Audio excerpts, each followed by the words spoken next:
Okay, we are live, and we have the star from Australia, and we've got Tom Rue. Welcome, big love, big blessings to you. And we've got some more people sitting watching. Thank you for being patient and waiting for me. I was actually going to be early this morning, but something came up. It always does. I had to go make sure my son was okay and promised to take him somewhere just now. I was going to take him out much later, but plans have changed. We are sitting here with TallTree. It's just past 6 a.m. in the morning. What an honor to have TallTree here, making this very important time of his day our time. So we're going to be having a lovely little tongue waggle about the nature of Easter and the source of Easter and what you put that sauce onto. How does the sauce make things taste? Big love, big blessings, dear TallTree. He's been practicing. He's very devoted to his martial arts. He's also a father, very devoted to his family and his child. He's like the kind of daddy all the little girls wish they had. All those little girls out there, you know. There you go. You got the lucky. This little girl got the lucky. So welcome, dear Jenny. It's an honor to have you. Tell us a little bit about yourself so we can jump right in. Sure. I'm sure. Well, hopefully the same people keep on checking in and watching. But I don't know. I don't know too much to say about myself. But anyways, yeah, let's just get into it. So with Easter, as far as I can tell, it's it's a Christian religious holiday. It's a astrological phenomenon. And might also be associated with some sort of pagan deity of fertility. So we got three things right there. What do you want to talk about first?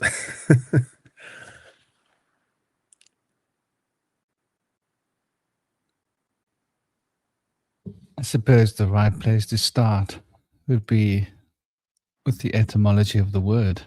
We can't pretend that it doesn't relate to the word estrogen. Right. That it's all about that loving touch, ladies and gentlemen. It's about how you touch your partner when the lights go off. It's about the little boys and little girls that come into our lives as a result of the love that we feel for our partners. And now it's about a man on a cross. Something going on here.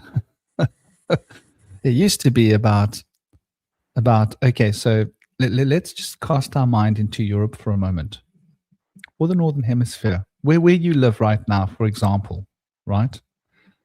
It might get a bit cold in winter, a bit of snow, right? Not hospitable. So if you were living there without the central heating and the gas on tap and the store with all the food, and you were going to have a baby, what would be the best survival rates for your child? If you're roughing it, right? You don't have central heating, you're relying on fire, there's not much food growing in winter, your stores are what they are, you've got enough basic wheat, corn, whatever to see you through the winter, but the high value nutrition is going to come later, right?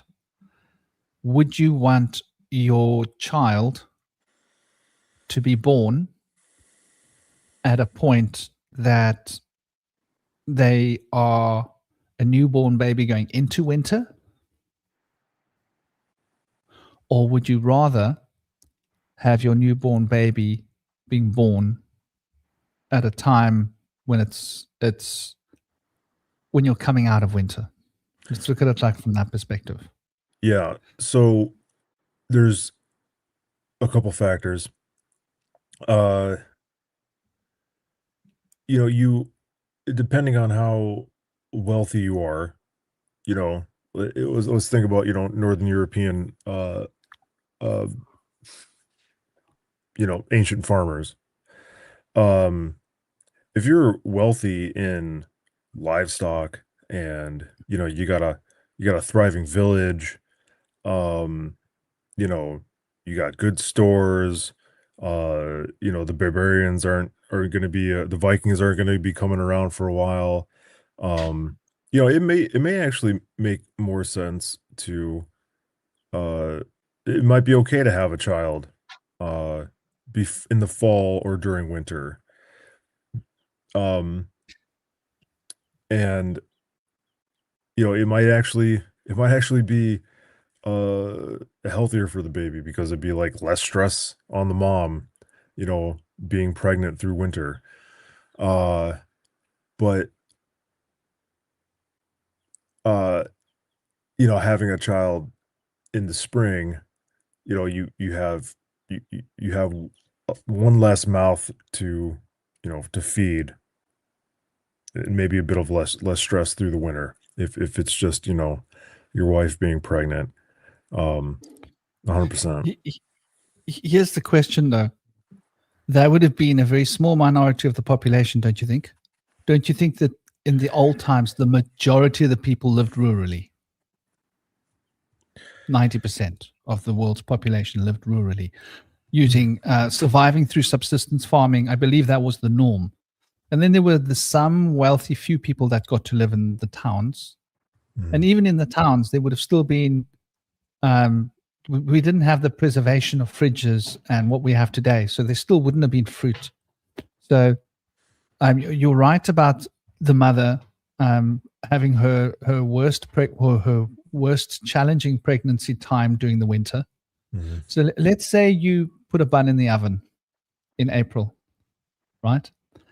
And April to May to June to July to August, September, October, November, December, January.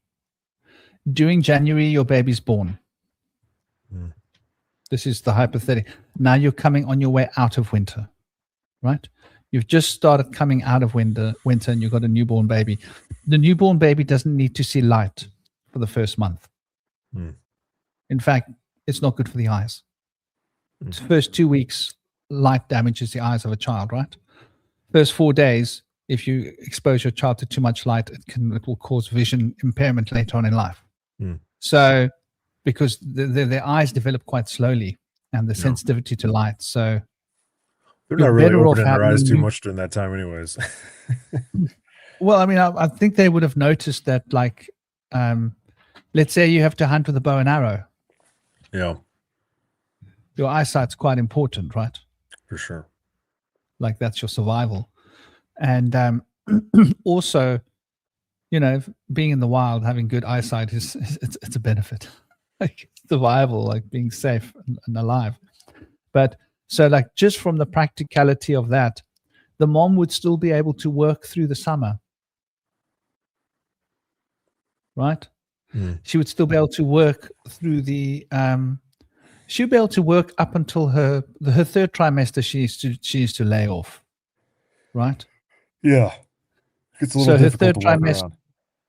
Exactly. Her third trimester would be November, December, October, November, December kind of phase. By that time, most of the hard work's done, right? There might be some fields, some seeds to plant for certain winter crops, but I think that they pretty much, most of the work's been done. The man would go out with the bull, right, and plow and just throw the seeds down, right? But most of the other work would have been done in terms of harvesting and making preserves, harvesting, because a lot of the crops would have been summer, right? Would have been coming out summer and early on in the year. And that's probably when most of the work gets done, right? The collecting of wood, the storing of wood piles and stocks of kindling and all of that, that would have been done through the good months of the year. Yeah, By the time for it comes to October, November, people are starting to relax because it's getting colder. sure. So, like, also for the mother's nutrition, the mother's gotten pregnant and she's got a baby growing in her. It's May, it's June, it's July, it's August, it's September. Those are the 5 months of the most abundance of fruits, of berries, of salads, right? Mm. There's an abundance of really high nutritional food that she now needs to eat in her body to store up high nutrition in her body that's going to go to the baby, because you don't want her nutrition levels to drop.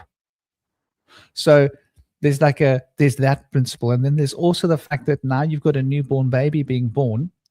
The newborn baby is born in January, February, March, April, May.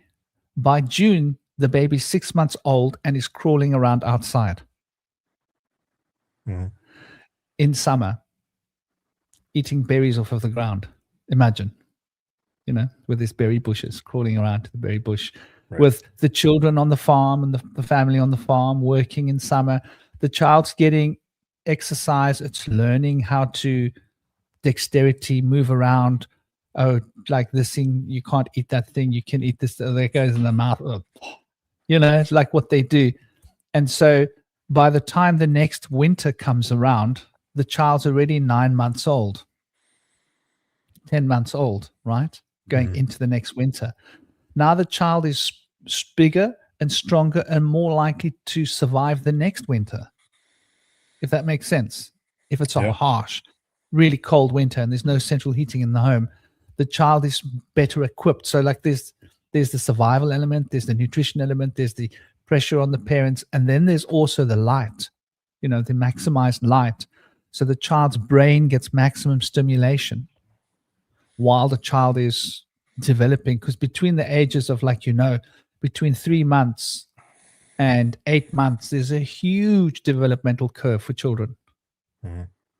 They're learning so much about the environment. If you stunt that first developmental curve, then that's going to carry over to the next developmental curve, and it's going to be stunted, like a plant, permanently stunted. You'll notice with your plants, one plant gets stunted because of overwatering, right?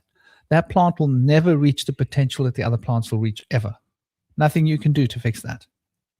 So like the first year of a child's life is so important.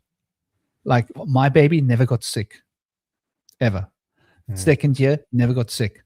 Third year, never got sick. Fourth year, never got sick. Fifth year, never got sick. He didn't go back to the hospital for a doctor's appointment like he was supposed to. He never went to see a medical professional ever in his life. And now he's 9 years old and he weighs almost 100 pounds. He's going to be a tank. Buff little guy with bones, solid bones. He's strong. He's going to be a warrior because he's got the mindset and the body set to be a warrior. He's got the physical strength in him. He's, he can't play with other boys his age, like roughly, because I have to worry about him breaking the children. I'm like, no, dude. Like, we'll find you a boy who's like 2 or 3 years older than you, and then you can like play a bit rough. Like, and then I don't mind about my boy being hurt. He's tough. So I think like those first initial developmental phases are so important, especially for nutrition and, for physical. So that's just like on the grounding level. Namaste, Vincent. How you doing, man? Natalie, big love to you. Salad, welcome, Salad. I hope your lettuce is smiling. Let us all have fun today. And D Love, welcome to D Love. Welcome to Ethics Over Faith. Ooh, ethics over faith, morality over ethics, I would say. But hey, each to their own, as long as we're smiling, happy, and gay. The correct kind of happiness, I say, is important. We've got 0345 Juska. We've got Tomru. We've got the Star. We've got welcome to all of you. I hope you guys are all smiling. So what do you think, dear brother? I mean, I know it's this is a long shot, but this is just something that I've always thought about. With regards to like, if I was living in the jungles and I was living in a cold climate, when would I want to have a baby? And I would literally plan it, and I would stick to the schedule because I've lived in the wilderness before, and I've noticed like there's certain times when there's abundance, when life is easy.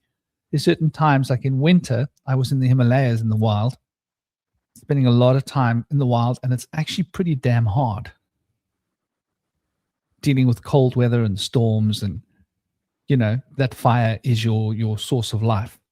If that fire can't be maintained properly, then it becomes very hard. And if you were to have a baby in challenging circumstances, it could cause complications for survival. I don't know. What do you think?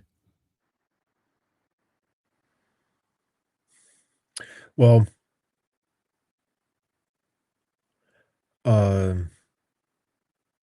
humans are extremely adaptable, and you're talking about the Himalayas and living out in the wilderness, and it made me think about the winter I spent in Montana, uh, basically in a town that's on the plains, because eastern Montana is plains. It's like Comanche territory, uh, and you know that's that's probably some of the harshest winter, you know, that you can experience out there on the American steppe, because there's nothing to stop the wind. Um, it rips through there, and when I was there in Montana, it got down to like -31 um a few times. I was driving home um for my bartending gig. It was like 2 in the morning, and my tire lost its bead because it was so cold, and I had to change a tire in like -28, and that was uh that was an interesting experience.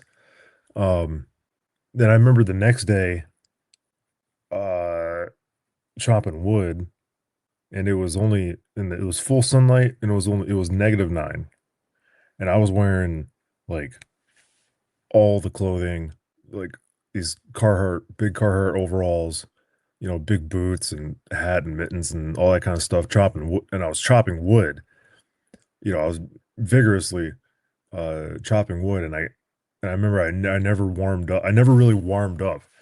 And I was just and close, near the house there, there's a ridge, uh, and it's uh where Native Americans, ancient peoples they would run buffalo over a cliff uh on this formation. Like, there's actually a museum out there that they would where they found like ancient buffalo skulls, from like a long time ago, back when like the buffalo were like, 3 times as big as they are now. But anyways, like, people have been living in that area for a long time, and uh those winters are so harsh. Um, but they survived and they persisted. Uh, but as far as like so as far as spring goes, uh there I was just thinking, the spirit of spring is just like this ascendant, like joyful feeling. Um and there's also something very sensual about it, you know, because the animals are either giving birth, or they're, the lesser animals with the shorter gestation period are they're like making babies, and everything's growing and it's getting warmer out, and it's you're finally able to, like, run around naked outside because it's warmer, which is great. There's a lot more sun and you feel a lot more alive. Um and it's ascendant. It's a rising feeling.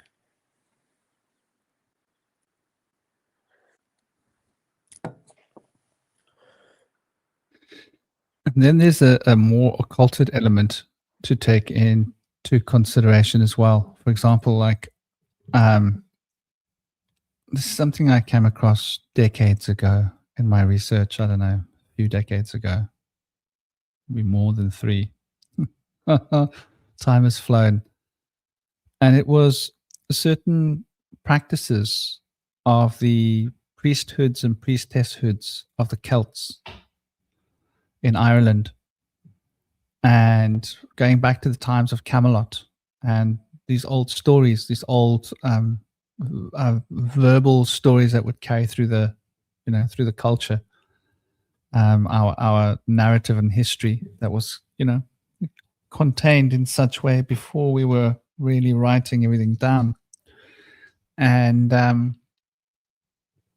this little guy wants to go down. Okay, you can go down. You can go down. Okay, there we go. Oh, there we go. Can run around and become the dog's problem. And so there were these practices where the priests and the priesthoods, the priestesses, would have these rituals. They're like mating rituals. And they would wear masks, and they would wear like a disguise. And the idea was that the priestess was having intercourse with the horned god, or with the the masculine deity, and the masculine priests were having sex with the feminine deity, and it was a ritualized thing, and nobody knew who had what with who. It was like a blindfolded thing, like you're wearing masks, and it's all done ritualistically. There's like the elders controlling the whole story. And the theme was this, is like, okay, so the priests had natural tendency towards extrasensory perception, which is why they became the Merlins and the priests, right? Because they had this intuitive ability to tune in to the Akashic field and to be able to affect space and time with their minds, and be able to read and intuitively see things and get visions of the future, prophecy, premonitions, have incredible photographic memories, the ability to remember long narratives so they could tell stories, right? The bards. And all of these gifts are not your average human being potential. These were like the exceptional human beings, because of different criteria, made different human beings exceptional in what they inherited as a skill set, or as a potential. And a lot of it had to do with ESP and this with the woman. Once again, they were the woman that showed the potential for having second sight, and the gifts of prophecy, and all of these things. So their idea was that by mating a man and a woman, of the both carrying the extrasensory potential, you're more likely to get a gifted child. It makes perfect sense, doesn't it? You get a woman with clairvoyant abilities and a male that has the ability to leave his body and travel out into the cosmos, right? Have them have intercourse, and you're likely to get a child that has some of these abilities. In fact, the child might inherit both the mom and the dad's abilities, right? The dad might be clairaudient, the mom might be clairvoyant, right? The dad might have some ability to be able to affect matter. The mom might have some ability to prophecy. Now you've got a child that can affect matter, telekinetic. He's got prophecy gifts. He's got them all because he gets them from both genetic lines. So, Just like you've mentioned before, the genetic lineage, like you yourself have mentioned that in your lineage, there's probably been people similar to you. And so, of course, doing that intentionally in a ritualized fashion, attempting to embody, the sacred masculine and feminine at a certain time during the year in a certain place. Um, some very powerful, grove of oaks or something like that, uh, would almost guarantee the a most amount of potential, to imbue, a child, during that union. Um, yeah, that makes a lot of sense, and it's like, uh, that that concept. So not to get um too personal, but when um when my wife and I were thinking of, you know, making our first child, it was very intentional about, you know, what would go into that. Um and it makes for a when it's ritualized, it makes for like a richer experience in life when it's not just some like heady, passion-filled, lustful, you know, moment of ecstasy, you know, uh, that's just like this one-off thing where you're like, Followed by a shock. yeah, exactly. Like, oh, I feel different. Like, we gotta go to CVS and get a kit. Um, but yeah. Oh, since we're talking about this, we're gonna have to deviate a little bit and talk about druids for a while, but I want you to finish what you were saying. Um, I'll just mute you. Just unmute yourself when you want to speak, if you could. Okay. Um, yeah, so the story of the druids, I want to take us back, and this is never mentioned in conjunction with Easter, but I want to bring it on. I want to put it on the plate. So we know that there's an etymological connection between what we can see in Ireland and the languages and some of the ancient Coptic and the ancient Egyptian, right? And there seems to be a connection, some kind of a connection there. Even the red hair, and which was well known to be a part of especially the royal lineages, yeah, of the land of Kim, the Kemetic lineages.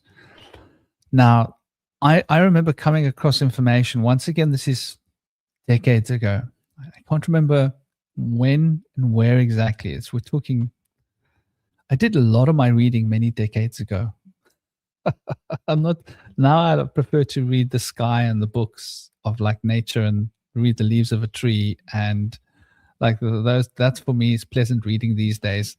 Books just seem like, oh, what a drudgery, somebody else's ideas about words. Oh gosh, I could be sitting outside listening to the wind,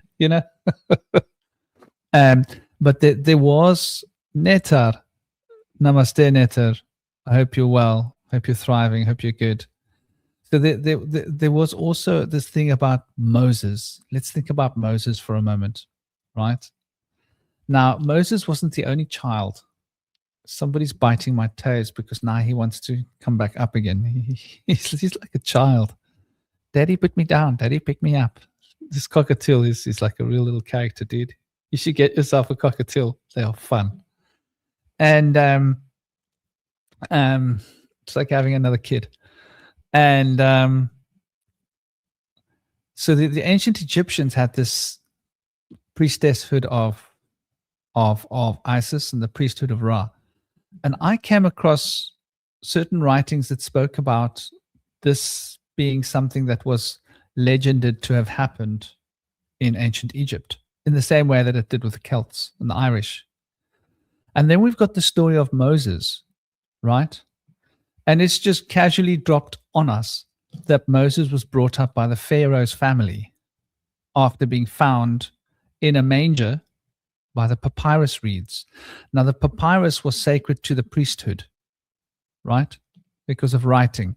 Writing was first was when writing first originated, it was for spells, for writing the wrongs of the world, using papyrus to draw sigils, right? And hieroglyphs. And those sigils and hieroglyphs were magically empowered tools to be used.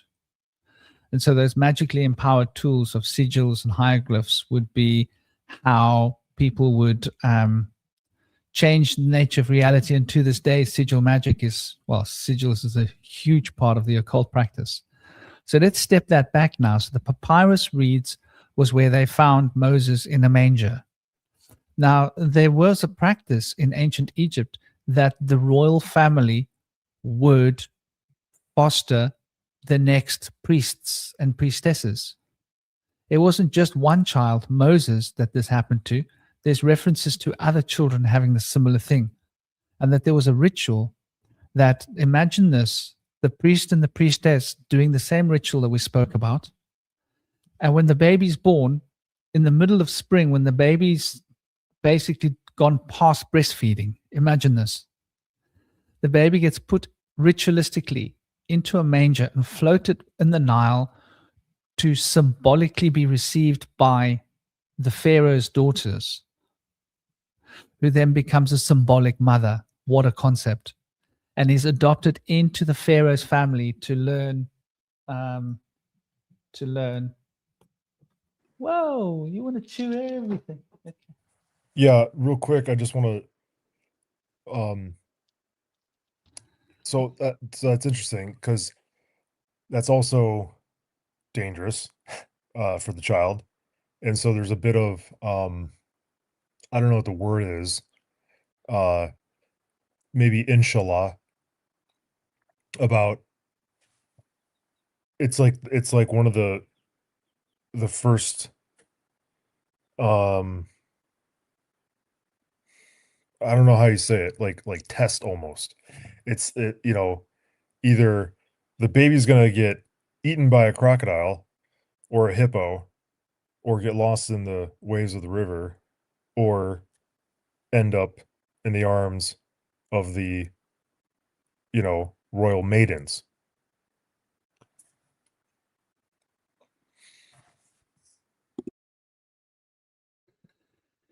That is a seeming possibility. I mean, we've also got to account for the possibility that perhaps there were spells encanted to protect these children,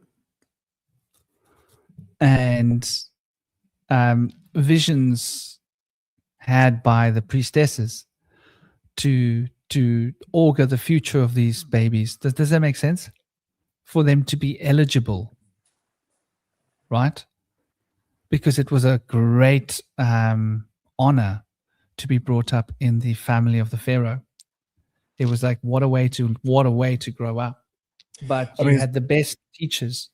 Yeah, for knowledge. it definitely makes the most practical sense because it's like, okay, like what is a what is a priest in these traditions or in this culture? It's like, it literally they direct direct the flow and the messages, the energy and the messages of the gods, throughout the culture to, propagate the civilization. And so you would want to give the most amount of resources, to people like this. So they have, the most amount of access to the most amount of knowledge so they can be the best and resources so they can be the best, priest possible and continue the spiritual survival of the civilization.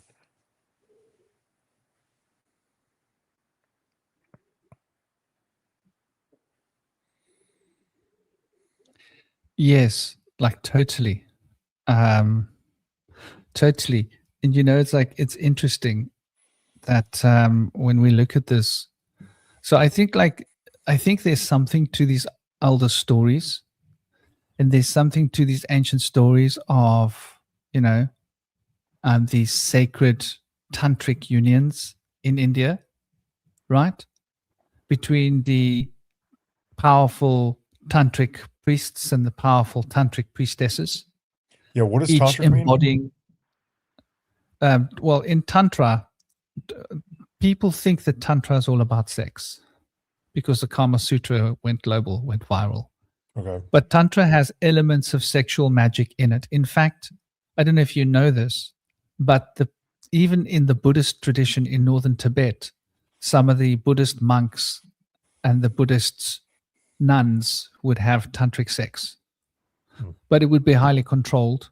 And I'm sure that the children that came out of such a union, if they were children, would only be allowed at a certain period to be promulgated by certain priests and priestesses in order to become the next monks that are going to be like all priests or nuns that would be very powerful in the way of dharma. So like we have these in India as well, the priests and the priestesses of tantra would practice their yoga, their tantric yoga, to a high development of kundalini perfection, and then they would have unions, and usually the men wouldn't allow themselves to spill seed. But I think that at certain times, the spilling of seed would be acceptable if it was to facilitate another great tantraman or tantra yogini or yogi that would be a very powerful addition to the human race, right? To make sure that this child would then grow up in an ashram being taught how to meditate. By the time the child's 12 years old, they're sitting in meditation for 6 hours at a time. By the time the child's 18, they meditate for like every month, they take 24 hours to just sit and meditate for 24 hours. By the time the child's 40, meditation is just how they spend their entire day, every night. And they will have developed supernatural powers by that stage and siddhi and probably be a great teacher and you know, have something to give back to the human race of knowledge and wisdom. So like you can see where the tantra comes from, right? And why in the magical traditions, sexual union between sexual, and within the witch covens, you had similar things happening, by the way. Within the witch covens, the males would wear masks and the women would wear masks and they would breed, because you would have the high priest, high priestess, and there would be ritualistically selected who would breed with who. But they also, once again, don't know who's. It was very important that nobody knew who the father or it was supposed to be. This child was coming from the divine. So what we're really talking about is immaculate conception. So you can see there's a crossover here with Christmas, right? Easter, in our pagan sense, is more related to Christmas than it is to what we call Easter, which is crucifixion, right? Which is another theme which is quite strange if you think about it. Like, when I think of the spirit of the rabbit, I don't think of crucifixion. I think of humping, right? That's what rabbits do. They hump. If you ever get rabbits for your little girl, just be prepared for the fact that she's going to watch a lot of humping. You're going to have to explain to her what on earth is going on there. What are they doing? Why does he Yeah, I keep mean, jumping on her and doing that, Dad? yeah. I mean, not only do all rodents propagate profusively given the proper environments, but uh rabbits, I don't know, there's definitely something unique about rabbits, and they're mythologized. They've got important stories throughout our history. especially in Can I Europe. tell you something about rabbits? Yeah. Did you know that a rabbit can give birth at 8 o'clock in the morning and be impregnated in the same day by 5 p.m.? That's pretty interesting. I mean, they're so tasty and everything wants to eat them. That makes sense. Um, and they're very energetic, so I could see why they wouldn't want to wait. Uh, but I mean, I also I wanted to touch upon their impeccable survival skills. And how deft they are at their movements. You ever try to chase a rabbit? Like, like they're fast, and they move very incredibly. I can catch them. Yeah, You've got to make them come past you, and then you've got to be quick. You've got to snatch them out of the air. It's a Yeah. reflex thing. You're about to catch them in midair because it's the only time they're vulnerable. They're not in the air for long.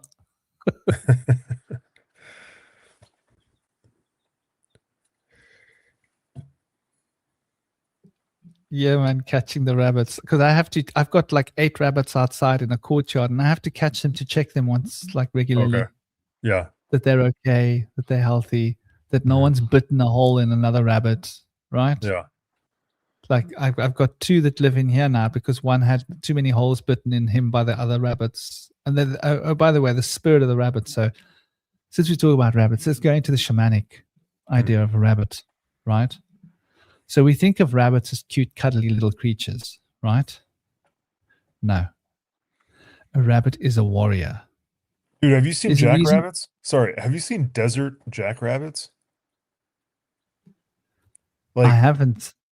Yeah, I remember when I was in the Marines in the deserts of Southern California, you would see these we'd be out there, moving around, and you'd see these like uh you want to talk about mythical. They're enormous. Like they've got these ears that are like this long. They're not fluffy. They're like they're like muscular. Like you ever see those pictures of kangaroos and the kangaroo is just like fucking jacked, you know? That's what these rabbits are like. You know what I mean? Like if it came at you, you'd have to be like, do I run or do I, fight? um they're big and they're fast. They're incredible. Yeah, man. And the thing is the temperament of a rabbit. Mhm. We don't understand how intelligent they are, firstly. They're very intelligent. And they are like one of the bravest creatures. Like, I've had a tiny little white rabbit. They're the most aggressive, by the way. And when he wanted to impregnate the other rabbit, I didn't know because they were both young. They were adolescents when they got pregnant. Mhm. And I was like, okay, I'll make a plan. I'll keep these. And the same day that she gave birth, within hours, he got hold of her. And I didn't know that she had given birth because she gave birth during the night. By the time I separated the 2 of them, in the same day, it was too late. He had already impregnated her again. Yeah. And when I took her to the vet to get her spayed, they were like, she's pregnant. I was like, you're kidding me. They were like, yeah, she's like they told me how long she's pregnant. I said, oh my God, that's when she gave birth. They said, yes, they can be impregnated immediately after birth. I was like, what kind of a creature even is like that? That's like, there's something wrong with that whole idea. Like, shouldn't there be like a waiting period? No, not with rabbits. Mhm. Once the babies pop out, they're ready for the next shot. And but the thing is, they're quite aggressive. Yeah. Like he would he would run at me full tilt, try and knock me off my feet. And he would bounce off my ankles and go rolling around. And I'd be concerned. Like, are you Yeah. okay? He'd get up, shake his head, and come at me again. And when he Yeah. realized he couldn't knock me over with his head, he'd run past me, those little razor teeth, and slice me on the ankles at different angles. And I was like, this little bugger's dangerous. And he'd slice you.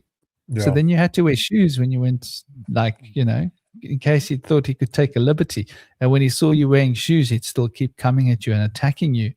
And this little guy was this big, man. This like the white, fluffy little rabbit. I've never seen a creature that small, so adamant and aggressive towards a human being, when obviously you're not trying to hurt it. Yeah. He's just like, no, you stay away from my lady. She's mine. Like, and watching the way they are with each other. I've got 2 little black rabbits here. They're this big, right? Mm. And I've got a Pekingese dog here. He must be about like 10 times the mass, at least. 10 times the size of that little bunny. And if he gets too close, the bunny will chase him. And he gets scared. It's a tiny little black little bunny. It's tiny. It's about this size, man. Mhm. Like this, Yeah. And he's not scared of the Pekingese dog. Not at all. In fact, like the little male, if I put the 2 on, the female is much more docile and she's more chilled. But if the Pekingese comes close to the female, the little male will chase him. And it's like the equivalent of a poodle chasing a Great Dane, So they're very brave. So they're coming to the spirit of the rabbit. And we speak about rabbit holes, which is what we call the show, isn't it? And a rabbit hole is going into a new place, right? To go down a rabbit hole is there's a certain intellectual bravery necessary to go down a rabbit hole, right? You got to be prepared to go and find new information that's probably going to contradict what you think you already know.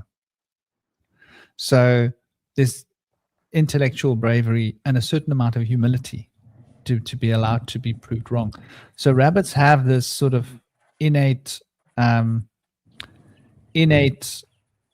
ability to delve deep into the earth mysteries. So there's an esoteric and occult element to the rabbit. And then rabbits also have bravery.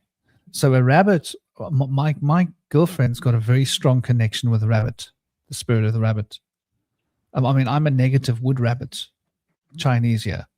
That's my Chinese thing, right? I'm a wood rabbit, negative wood rabbit. And so I've always had a powerful connection with rabbits too. And I didn't realize what it meant until I got my own rabbits. I was like, my gosh, that makes so much sense now. I understand myself so much better, seeing my connection with rabbits. Like, rabbits are fierce creatures. So the spirit of the rabbit is a fierce protector. It's a fierce protector. And they're going to take you down new rabbit holes into the underworld, right? And they're no-nonsense creatures, right? They're also very sensitive and compassionate at the same time as being fierce. So there's this dichotomy within a rabbit. And they've got extremely sensitive ears. Very sensitive ears, right? To sound. And there's a shrewdness to the rabbit as well. So when you add all of this together, you've got a creature that can travel through dimensions very easily due to the profound sensitivity, what this symbol and this guide represents, if you've got a rabbit guide, and a fierce protector, and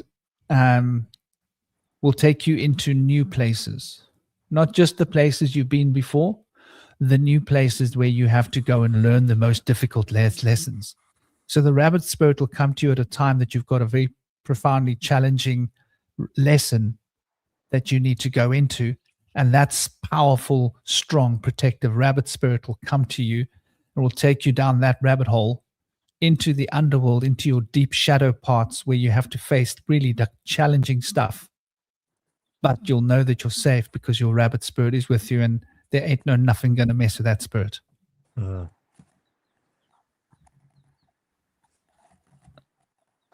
just going to let the little dog in quickly. He's crying and scratching on the door. Sure.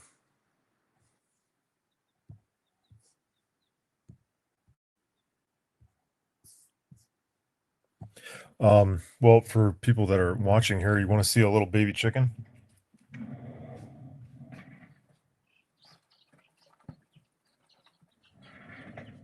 it's okay.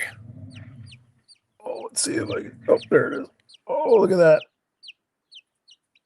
Oh, yeah. Oh, it's okay. I know. It's okay. There you go. This is a lavender wine dot. They're going to be really, you can kind of tell they're gray. It's a little yellow in here because of light, but they're these beautiful gray color. And we got 4 of them. And yeah, they're getting bigger. They're not, their wing feathers have grown quite a lot since we had them. They're so small now. We got them in a big plastic tote with their food and stuff. But yeah. Oh, little sweeties. I'll put them back.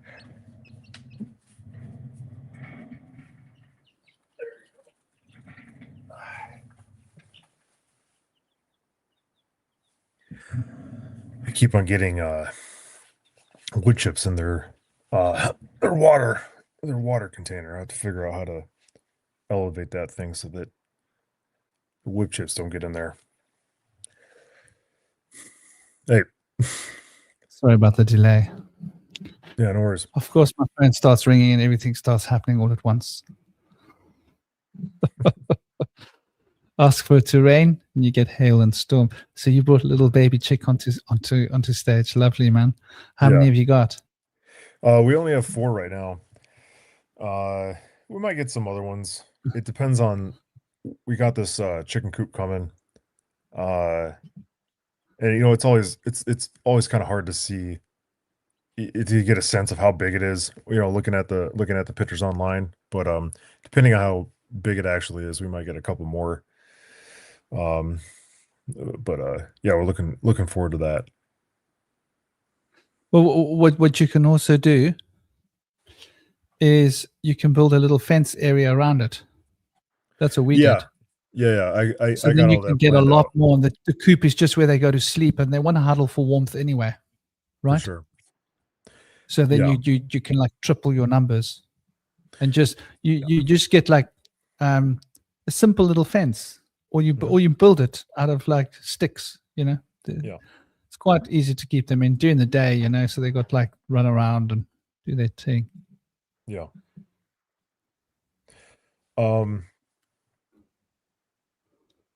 So Easter. So what's going on with the sun? One more word. Oh yeah. Easter. Easter is a Germanic word. Let me see. It's Germanic Easter iron. So iron is ruling Mars, Aries. Okay. Is it Dutch? Is it right? Is it from Dutch? Anyway, it comes from Dutch. I think it comes from the Germanic languages, from Dutch. Dutch Easter. Yes, so Dutch Easter means iron.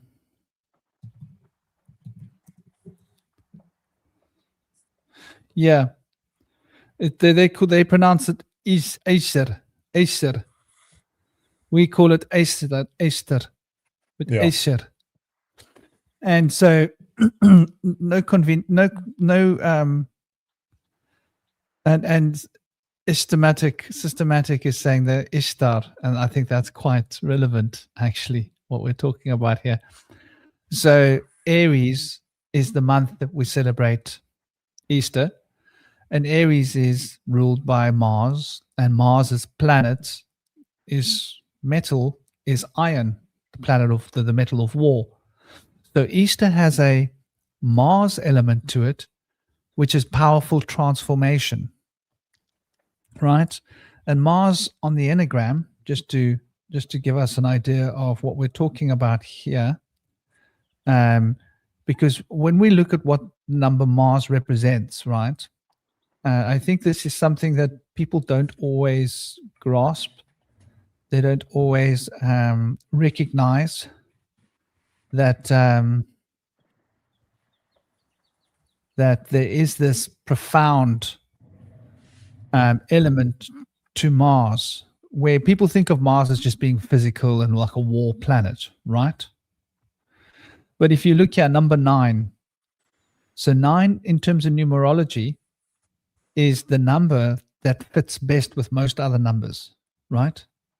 It's the number of humanitarianism, it's the number of activism, and it's the number of transformation.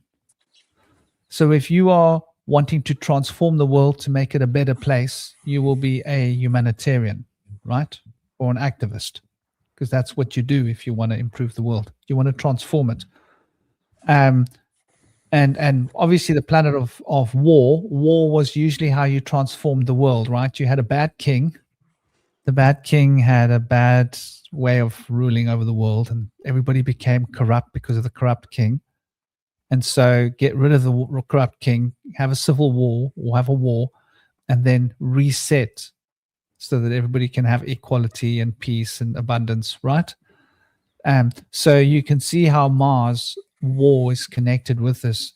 And so when we're talking about alchemy, the sign of Scorpio, which is the feminine pole of Mars, and Aries, which is the masculine pole of Mars, that's the initiatory, that's the beginning, the first step of the zodiac, ruled by iron, both of those signs, we see this powerful synergy of Mars coming into play.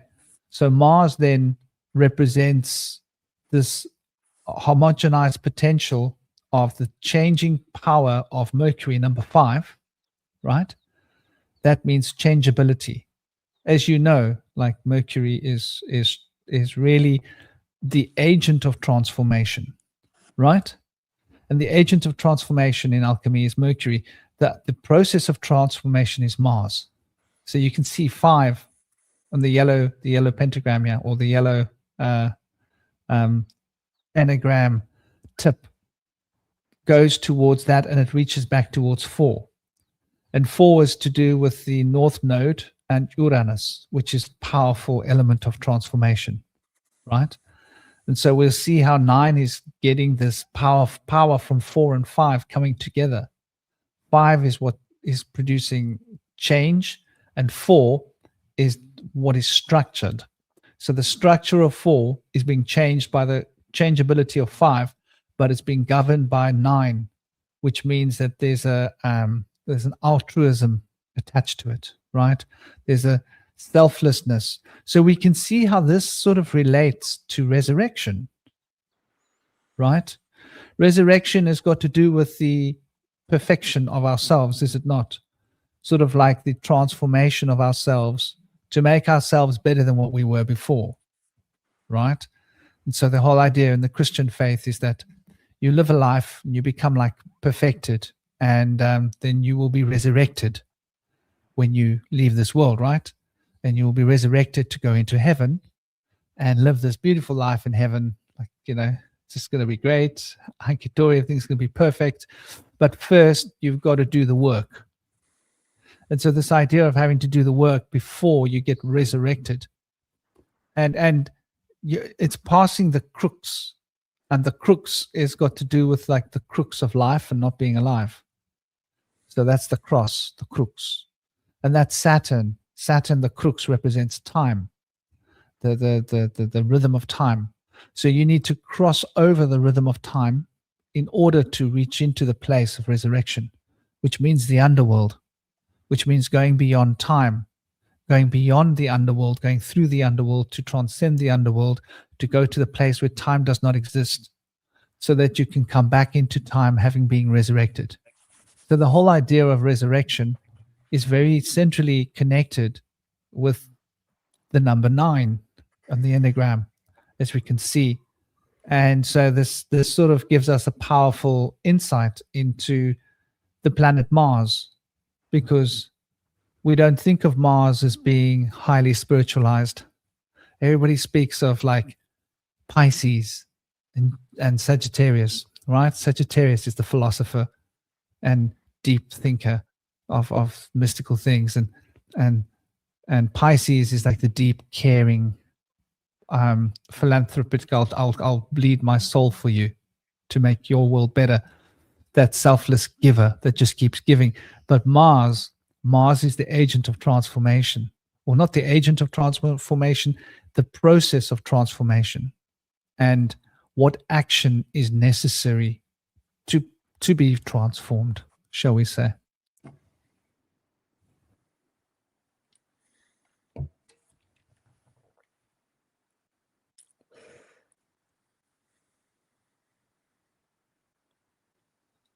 So I think that sort of is an element of the Christian story. And also, if we look at the story, I'm pretty sure that they've twisted the story of Christos around, by the way. I think that they moved Easter, or they moved what would have been resurrection. Wouldn't it make more sense that resurrection should be in the 25th of December? Because there's a crux, there's a cross, there's an astrological cross that's passed, right? The solstice. So the winter solstice is past. There's 3 days where it goes into that sort of indeterminate zone, if you will, and then it emerges on the 25th. So the sun literally passes away and is reborn after 3 days, the Son of God. And that happens on the sun, S-U-N, and on the 25th of December. So in the old times, solstice would be important, and then there would be a 3-day observation process, and then the culmination of that potential, and that would represent the winter of the northern hemisphere, where everything is not alive anymore, right? The trees are like, and only like, I think after that point, your Christmas trees would start to reawaken, wouldn't they? They'd start to get the first bustling of life, like flowing after that point, which would only manifest as growth maybe like 2 months later, if that makes sense. So there's this whole process of or would manifest as the new shoots that are coming out, and you can see them in spring and the new life. But that would be as a result of crossing that no man's land, the darkest dark of winter. So we can see that, like, Easter, the concept of Easter fits better. And then the concept of Christmas, right? Being born. Yeah. Yeah. That's very related to Easter. But then you can also see that if you were mating in Easter, when would you be born? Your baby be born? Your baby be born December, January, right? Yeah. If you were mating on solstice, right? So this is where it gets confusing. We've got April as Easter, but if your mating cycle was solstice, and this is actually the traditional Celtic Easter, right? It's not on April Fool's Day or after April Fool's, April 3rd or 4th, whatever, the beginning of the month. It would have traditionally been on the solstice. Now, if you were on the solstice of March, that would take you to December 21st. So if you were to have sex just after the 21st of March, you should normally be giving birth on the 21st to the 25th of December. So there's a secret of this connection between Easter and Christmas, right? Like the sacred union would be in Easter, right? And that's the crux. So what can the crux represent sexually between a man and a woman? Crossing the event horizon, right? Crossing that point, like between her legs, right? Literally crossing over into her and resurrecting her womb so that one of your ancestors can be resurrected. So when you enter into a woman, you are resurrecting one of your ancestors or her ancestors through her womb. Well, what a concept, huh? So we can see there's a shamanic element of resurrection that can be sort of like mystically deduced here. And I think then, with that in mind, the birth of the sacred child would be Christmas.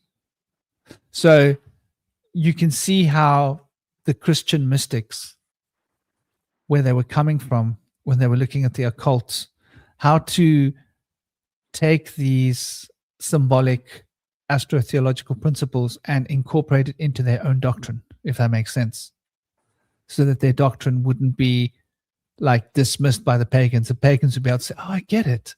You're saying the same thing as us pagans. There's just a few differences. It's like, yeah, it's like I'm going to give you exactly what you're used to. It's just there's going to be a few changes. Instead of all these deities to worship, it's very confusing. There's just one. But otherwise, it's exactly the same. You see, same holiday, same this. So you're more likely to go like, you know what? I like your form of paganism, because it would have been a different form of paganism, really, wouldn't it? It's not just one. There's the Holy Spirit. There's God the Father. There's God the Son. We've got a bit of a gang going on here. It's just three though. There's not more than three. So you can sort of get an idea for, I think, an unconscious desire to maintain the status quo of astrotheological knowledge because it's relevant. There is a way things work here that's universal. So any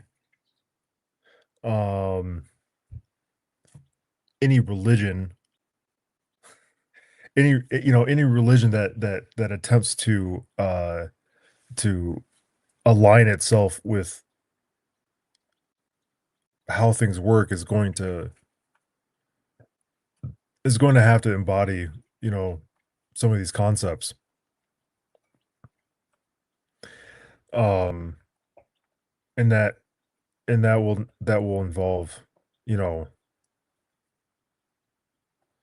a deep knowledge and understanding of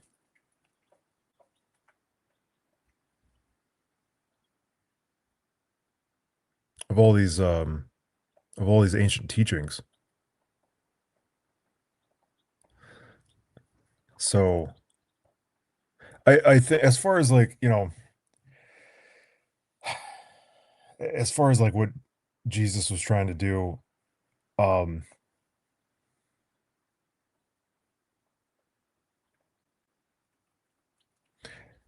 don't know, man. It's confusing. It's I tried to I've read quite a bit of the New Testament, and there's it's not it's not very clear what's happening there. One could be bold enough to say that it almost seems like it sucks more than it's succinct, in terms of the quality of the writing. And I'll tell you why. Because when you look at the first Bible was the Marcion text, the Marcion Bible, right? So the Bible, yeah. Is that older than the Septuagint or something like that? Oh, yes. Okay. The Marcion Bible is from the 1st century. What language is it in? Old Greek. Greek, yeah. Yeah, ancient Greek. And so the Marcion, when you had the Council of Nicaea, it is my opinion that one of the main reasons that the Council of Nicaea happened was because Marcion. Okay. Right? Because the Marcion Bible was so popular. And they were trying desperately to replace the Marcion Bible. And they had, in the eastern part of the Roman province, they were trying to capture that province and completely own it. But there was still a lot of resistance. The eastern province of Rome is the Holy Land, right? Yeah. Let's just take a look at what we're talking about. So they had too much actual history and knowledge of what was happening there to just accept this new form of Western Catholicism that's been forced onto them. But it wasn't Western Catholicism yet. That came later. Or what it was new Western ideas being incorporated. So the original older text of Marcion text, the Marcion Bible, which is like literally like it's dated. Like this is not theory. These are not opinions. There are scholars out there that have studied these texts, and these texts are the oldest existing texts that we have of, and they are referenced in many of the other writings from that time. And one of the first orders that the Nicene, the Council of Nicaea did once they had sort of formalized as a council was to abolish Marcionism and to order the Bibles to be burnt. It was the first order of business. There's no coincidence here with that. And so how that was orchestrated was that the emperor, right, at that time, he called the Council of Nicaea and he got to dictate which different priests would sit where, which would be given favor to sit close to the emperor, which would sit further from the emperor, which were excluded. And so those that were aligned with Marcionism would have been kept outside of the circle. And the ones that were aligned with the new religion that he wanted to form were invited with him. And they were offered money, and they were offered, like, we'll build you a nice church, we'll look after you guys, we'll give you like favor in the Roman system, we'll make sure that your congregation's well looked after, we'll help you basically. And the ones that weren't, they were pushed away. They ended up having to change in order to be accepted. So the Marcion text is very interesting. One of the main things about the original Christianity before it was reformed. Now, bearing in mind that we're talking about the first century into the 100 ADs, into the 120, 150 ADs.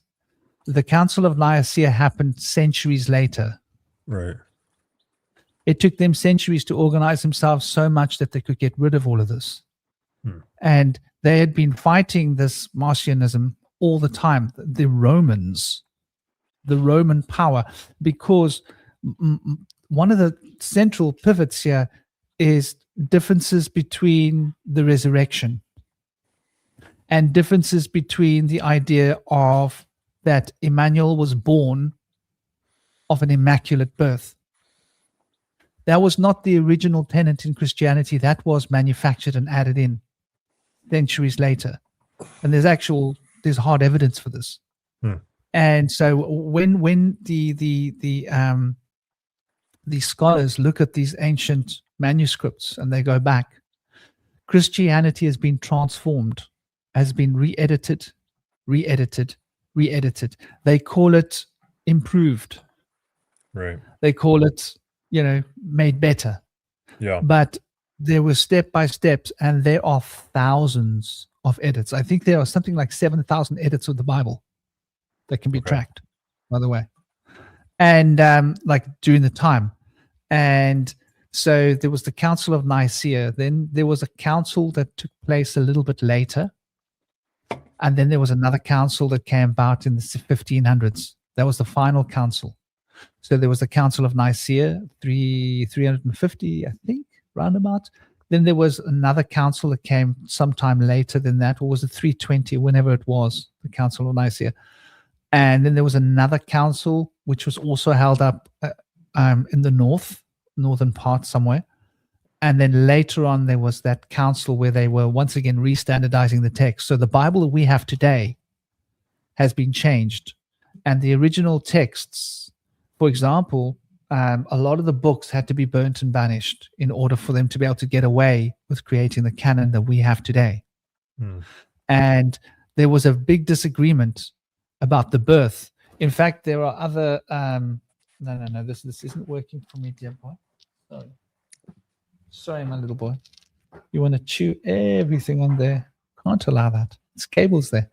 So, I think this is why the modern Christian Bible It's been watered down. It's been edited. It's been changed. For example, there's no word God anywhere in the Bible, in the original Bibles. And in the original Bibles, it's Yah, or there's Elohim, or there's Yahweh in the Old Testaments, for example. They went and changed that all to just the word God. But in the original Old Testament, there's a lot being said. And each of those names has a different meaning and a different title, a different aspect of the divine. And so the pagan roots of the Old Testament cannot be denied when you look at the original texts. But they had to remove the paganism, so they had to re-edit, and filter out all the paganism and just turn it into one word, God, and into more homogenizing, which homogeny seems to be a big thing of it. And then again, of course, there are other elements as well. Like, for example, I think the texts of Philip is one that is quite an important text, which has been heavily edited. And then there were other texts that were sort of just, they came from nowhere, like the book of Romans, for example. Other texts that just is it Romans? No, I could be mistaken. So, sorry. Yeah, sorry to cut you off here. It just, to me, I just want to put all that aside because it's like too much. You're talking about, so we have like the King James Bible now, right? That's like the gold standard Bible. Then you have all this in between the Council of Nicaea and now, and then the Council of Nicaea and what came before. And then you have the concept of, you shall know them by their fruits. And you look at what is considered Christianity now. Like, what are the Christians doing? Well, a lot of professed Christians in our government, the United States government, are applauding, what seems to be an actual genocide in the Middle East. And then you look at all there's just there's just a lot going on. There's the debasement of currency. There's the debasement of our women, our men, our culture in general. The value of just life itself. It's all just been brought down and degraded. And for me, like, I just want to put all that aside and, like, I don't know, move towards something that's a bit more tangible.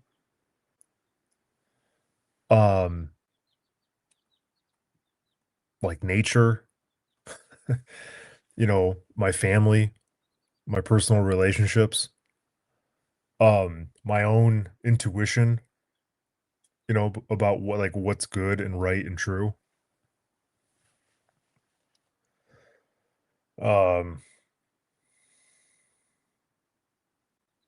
Which I don't know.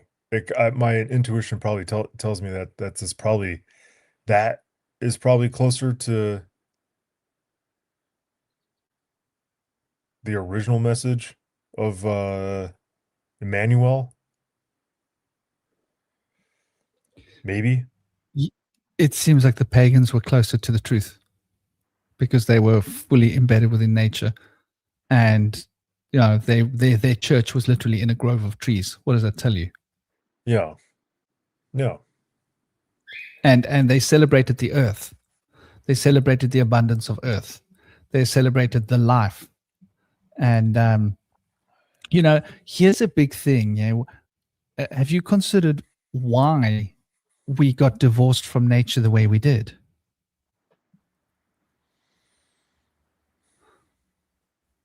I think it's Christianity as we know it.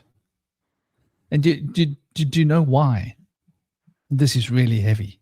And it does sort of incorporate Marcionism, but I want to show you what was the most central theme of Marcionism, why it had to be removed, because it was telling us the truth. And here it is. There does seem to be this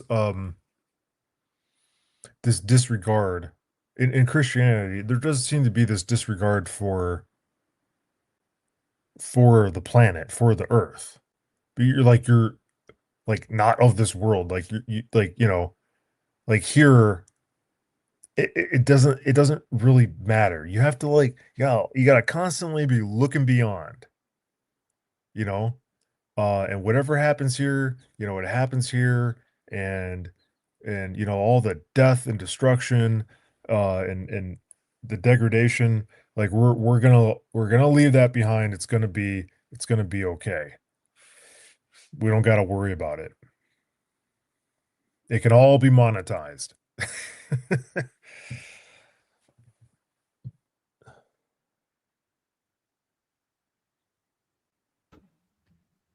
I put my foot out, and the little Pekingese bit my toe, and the Malamute went for him. He's not allowed to bite me. The Malamute does not tolerate daddy being bitten, especially since I was just stretching out my feet, and he bit my toe quite sore. At least there's not a lot of blood coming out or anything. He's a cheeky little bugger. He was lying down there. I didn't know he was under the table. I stretched my toe out, and I must have touched him somewhere. But you know, I think you're right. I think and so I had to get the Malamute off of the little Pekingese, because he gets quite aggressive. Like if the little Pekingese goes for my son, you must see the big dog. He's a big dog. He's a Malamute. He's big.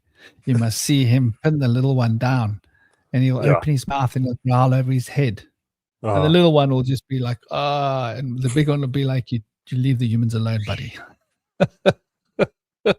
Problem is, my son knows that the Malamute will protect him, so he takes advantage of the little one. And he's cheeky, and he's like, yeah, I can do what I want. Like, the big one's got my back. You know, he's naughty. But you know, I think you're right. And okay, so it's not bleeding. It's just very, very sore. But bit my toe, man. Cheeky little bugger. I look after this little guy. Like, I treat him like gold, man. Treat him like gold. When they're sleeping, they're really moody.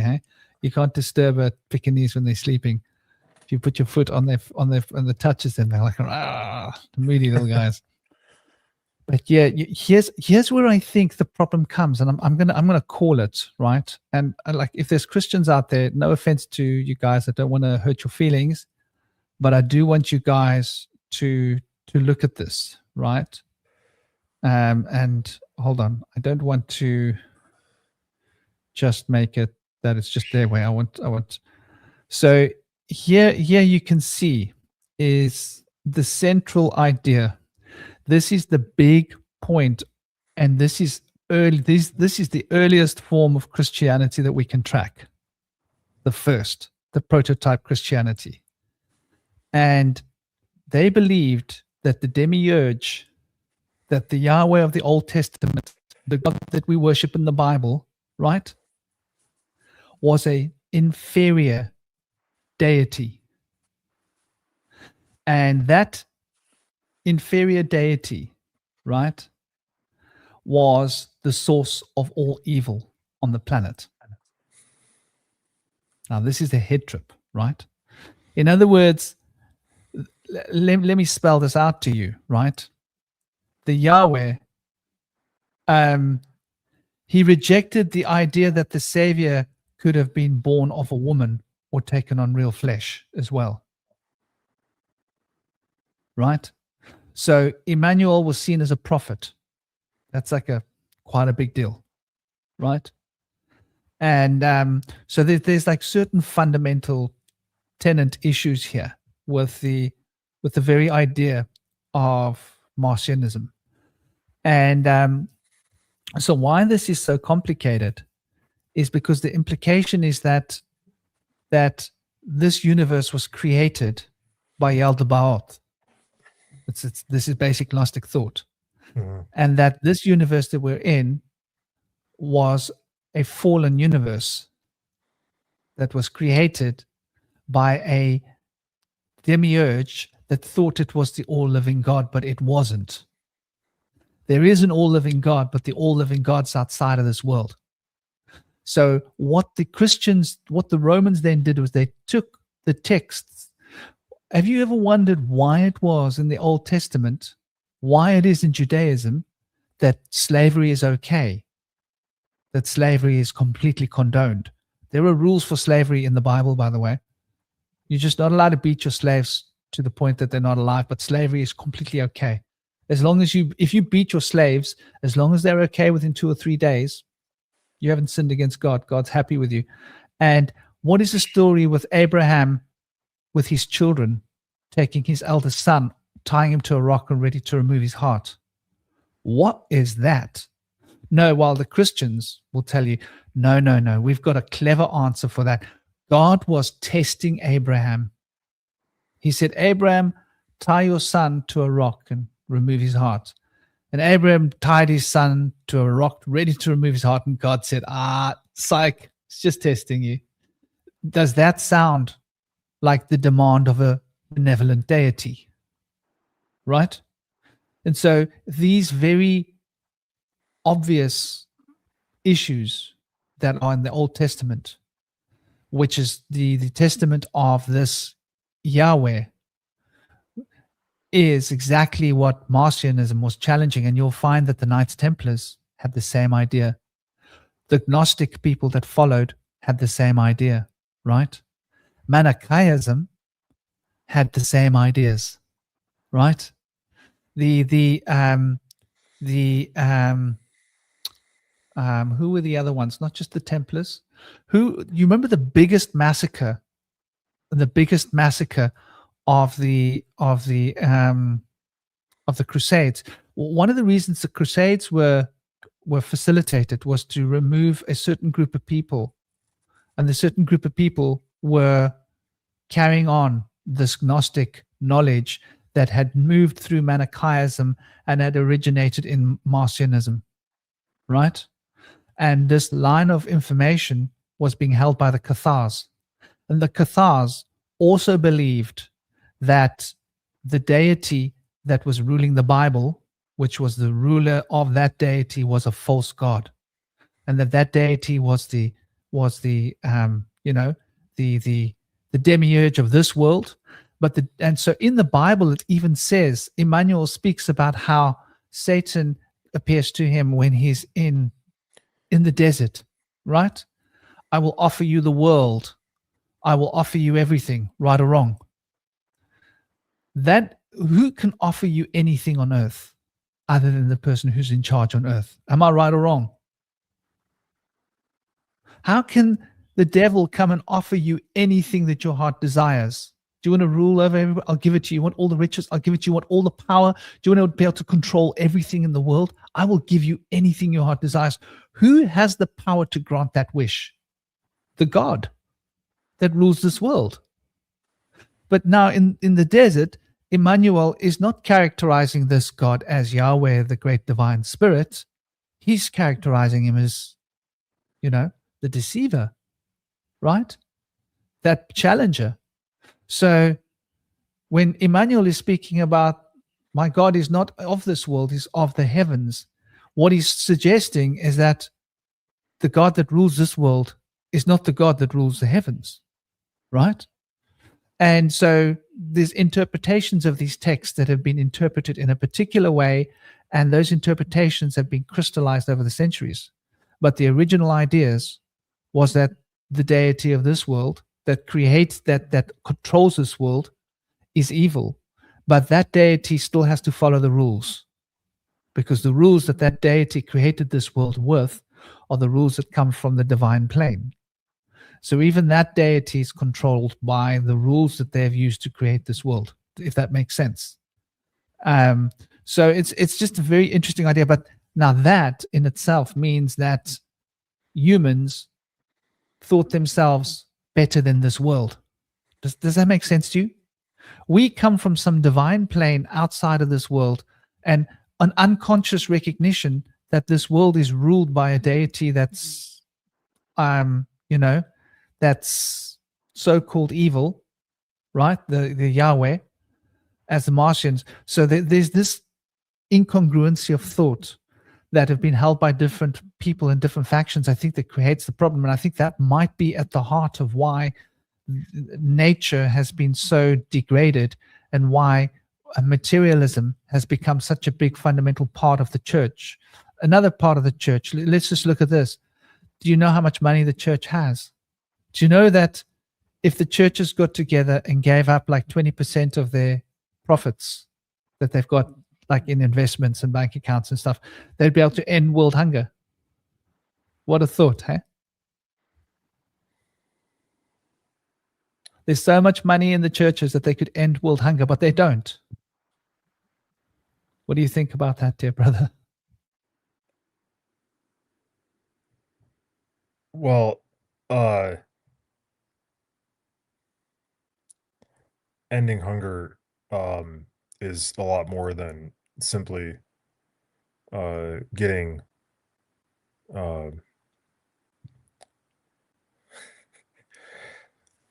I'm hungry. I need food. Where's the food going to come from? It's either I grow it myself, or there's a long supply chain that has to occur. But anyways, I want to get back to the church has a lot of money. The same way that Harvard or Yale or Princeton has a lot of money in their endowment that could be possibly used for better things. But I want to go back to the Gnostic concept of the demiurge as being the god of this world, and that the God of the New Testament that Jesus is trying to direct our attention to is above or beyond and encompassing the demiurge and this world, and is basically it's all pervasive yet somehow unapproachable and unknowable. But to get back to the demiurge in this world, the demiurge created this world, this realm, the planet in nature, and the pagans, they worship nature. Are the pagans worshiping this demiurge? No, No, they're okay. not worshiping the demiurge. Help me understand. They're worshiping life. They're worshiping life. Okay. They worship all things that are alive. And Joshua, not now. I'm not going to say it again. Not now. They worship all things that are alive. So their celebration is a celebration of life, right? But in the Catholics, they don't worship what is alive. They worship the demiurge. Why do you think it's possible for them to convince humanity that we need to go on a crusade? Do you know how bad the some of the Cathar massacres were? Like I'll give you an example. The worst. I mean, if I look at the Old Testament, I mean it's men, women, and children, and in an entire city. Yes. Taken out. Yeah. Yes. And the worst massacre that the Catholic Church, the original Christian church, managed to do was to destroy a town of 20,000 people. Women, children, men. You know why? There were a few hundred Cathars hiding in that town. Right. So they were so desperate to get rid of the Cathars that they were like happy to say, you know what, let's just take out the whole town. That way we can't miss any of them.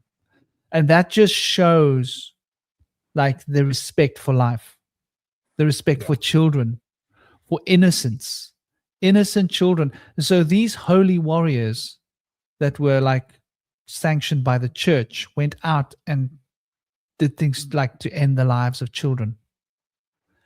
And their conscience was washed clean by the idea that they were doing this for their God. There's only one kind of a presence spiritually that you could do that for, and it's not the divine one, right? Yeah, I mean, it's just like if It's like a if you've ritual been, I mean, like I'm sacrifice. like thinking of like my experience in war, and it wasn't, you know, if you've been anywhere near, you know, war or the potential for uh instant death um and killing, it's like, I mean back then, I mean you're doing it with you're it's, it's very intimate. It's sword, other body, and eh, you're and there's a particular, and if you think about it, there's a particular sensation that you feel in your hand as a blade enters a human body. And now think about, this is happening in a city, and it's like every, like all, all your guys are doing this, and the people are screaming, the women and the children and the fathers and the mothers, and everybody's like losing their minds as you go around and plunge blades into bodies and burn, and burn people alive, and all this sort of stuff. And I'm sorry, I don't think that human beings, our constitution is that much different now than it was then. And so imagine what that does to someone's, you know, mental. I don't think there's any amount of going to church that will clear that from you. Clear that trauma from you. Trauma. Beyond trauma.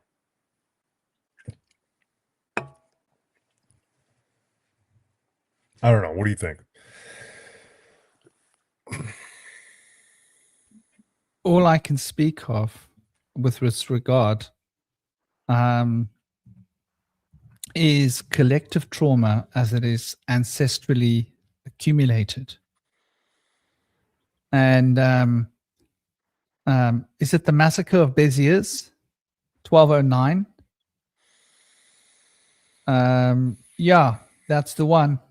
That's the one. That's the worst one. I mean, there were a number of them, but Yeah. the massacre of Béziers, 1209, 1229, that time period occurred on 1209, according to our historical books. It's historical, sort of. It's in our history books, so don't know how accurate it all is, but I wouldn't be surprised if they made the numbers less than what they actually were, right? Yeah. But many thousands of people, and they say up to 20,000 people, and I wouldn't be surprised if there's more. That they're not even recognizing the children that escaped and ran away to go and starve in the wild wilderness. The parents would have been getting their children to escape, so there must have been like thousands of children that escaped to go and starve. We haven't even thought about that, but I think you're right. I think there is a ancestral wound that is created spiritually and psychologically when people do things like this, that will carry on to their offspring and carry Yeah. on to their offspring and carry on to their offspring. And we would today be carrying that ancestral karmic wound. Well, the wounds are Right. just, I mean, okay, Revolutionary War, the Civil War, World War I, World War II. and all the continuing conflicts, the conflict, right? The freaking what the US government in Israel is doing right now, bombing uh, fucking Iran and Lebanon and Gaza and stuff like that. Like what I've been thinking about recently is just um like the the the US is bombing Iran, uh and it's like I've read things. Who knows how true this is, but an Iranian, there's some sort of back channel between the US and Iran that's trying to be created so that they can talk to each other, like and then Israel bombs or kills the Iranian official that was going to try to talk to the government, to the US government, to try to try to get out of this conflict. And I can't help but feel like there's got to be some sort of spiritual blowback that happens because of all this. You know what I mean? Yeah, I think, is it possible to use more complex words than the K word, like assassinates, maybe, or dispatches, just because the algorithms will get evil towards us and not let people see us if we use certain words too much. But I think you're completely right. And, if you ask me what's happening, the Zionists are in control on the world, right? The Zionists own the world. They don't just own Israel. They own the world. They own the banks. They're not a Jewish sect. We need to get over this Jewish sect nonsense. The Jewish people are scapegoats. I kind of researching World War II, it kind of made me realize that whatever Jews are, that's like a liability shield. Yeah. And it's whoever manufactured that catastrophe. That catastrophe and everything like that, they wear Jews as like a skin suit, it's an armor. Political armor.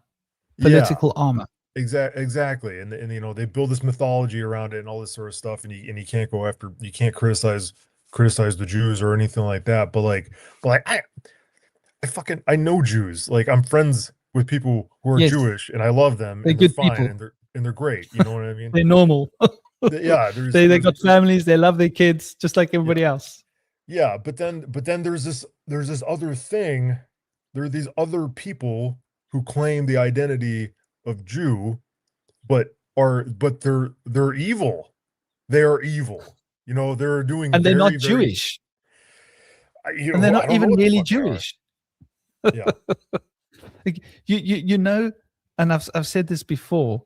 Okay, so firstly, for people that don't know, Zionism happened to come into being at the same time that Frankism walked out.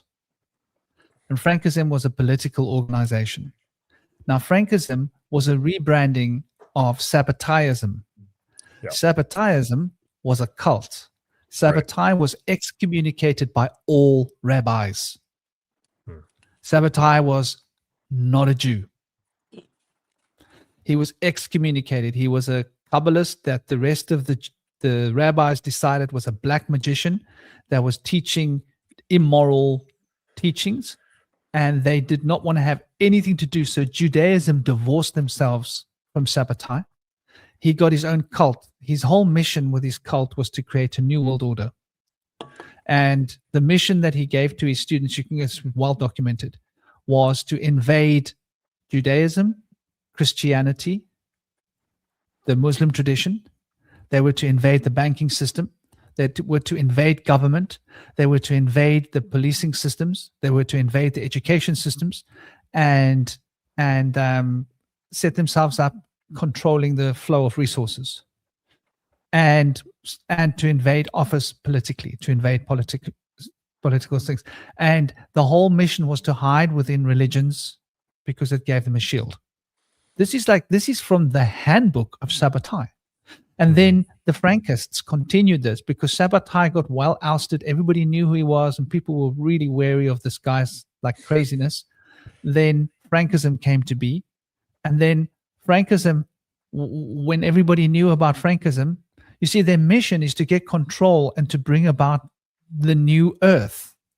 And Zionism is about bringing about the new earth. Yeah. So the Zionists are really the Sabbataians. And what they've done is they've embedded themselves within Christianity. They've embedded themselves within Judaism, within the office of political power all around the world, within the banking cartels, within the military, within the school systems, right? And so all these powerful, rich and powerful families that we see, they all have Zionist connections. Why? Yeah. Epstein, right? Right. Epstein that guy was so deeply embedded within Israeli intelligence and Zionism.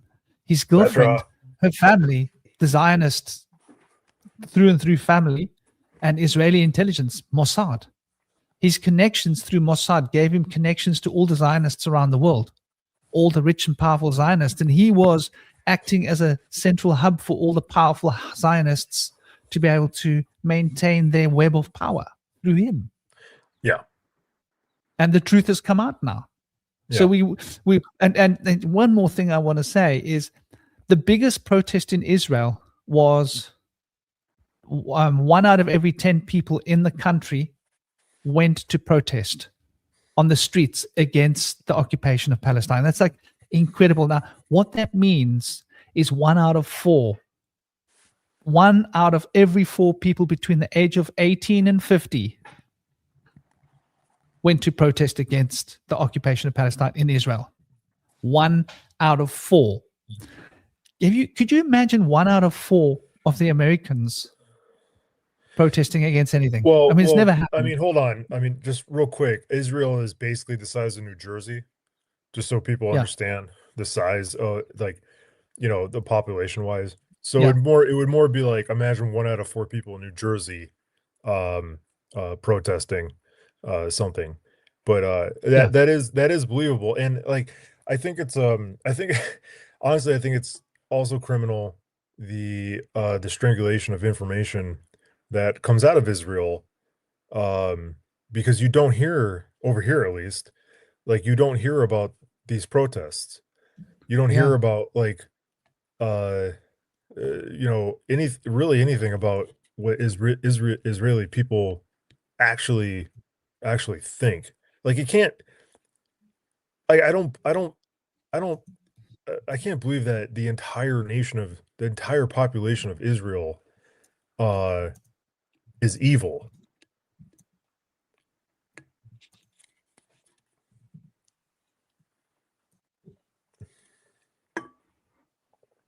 Yeah, it is pretty ridiculous. And it was in August of 2025, right? In August of 2025. Yeah. Just in Tel Aviv alone, 500,000 participants. Just in Tel Aviv, one city. And this was happening all around Israel, protests.